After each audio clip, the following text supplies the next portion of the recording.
gabi po sa inyong lahat at manigong bagong taon na rin. Ako pong muli ang inyong lingkod na si Madam Rocha.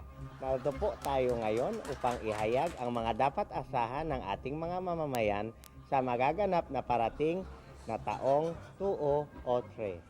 Kagaya ng dati, mayroon pa ring magaganap na mga sakuna, paghihirap at kaguluhan sa loob at labas ng bansa. Pero magkakaroon pa rin ng mga masasaya at nakakatuwang mga bagay sa ating buhay.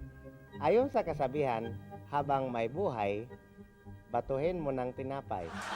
Sa pandaigdigang larangan, patuloy pa rin ang digmaan ng Estados Unidos laban sa mga katropa ni Bin Laden na pawang balbas sarado lahat. Kaya kayong mahahabang balbas dyan ay hindi pa rin bibigyan ng visa papuntang USA, Canada, Australia at Europe.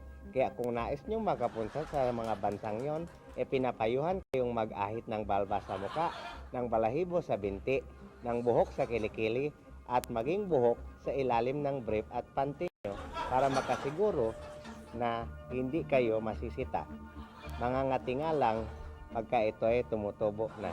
Sa larangan ng pag-ibig, wala pa ring swerte ang mga taong pinanganak sa 2003, lalo pag kayo ay mga pangit. Patuloy pa rin kayong lolokohin ng mga boyfriend nyo at kung kayo ay mga lalaki, ay patuloy lang kayong huhututan ng pera ng mga girlfriend nyo. Alay ng itlog at ipagdasal ang kapayapaan para sa buong mundo. Ang mga bakla ay patuloy na maghahanap ng kanilang maiilap na papa. Ang mga may hika ay mahihirapan pa rin sa paghinga. Marami pa rin sinaing ang masusunog at maraming inaantok ang makakatulog. Huwag kaligtaang magdasal tuwing gabi at humiling ng inner peace. Sa larangan naman ng showbiz tayo dadako.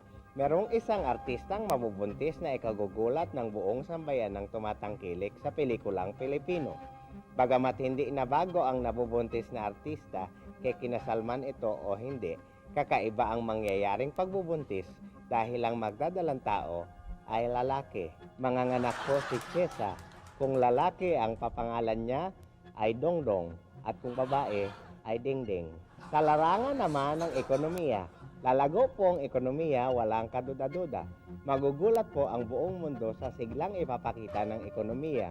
Yun nga lang, ekonomiya ito ng Vietnam. Mananatili pa rin tayong lugmok sa kahirapan dulot ng matinding pangungurakot at pagbabayad ng mga inutang ng gobyerno na hindi natin alam kung saan napupunta. Mabuhay ang Vietnam. Ugaliing mag-imbak ng bigas sa taong ito. At bago ko po makalimutan, tataasan naman pala ang singil sa tubig at singil sa kuryente. Kaya wag na kayong maligo, matulog, at imbis na ilipat ang channel, ipatayin nyo na lang ang TV.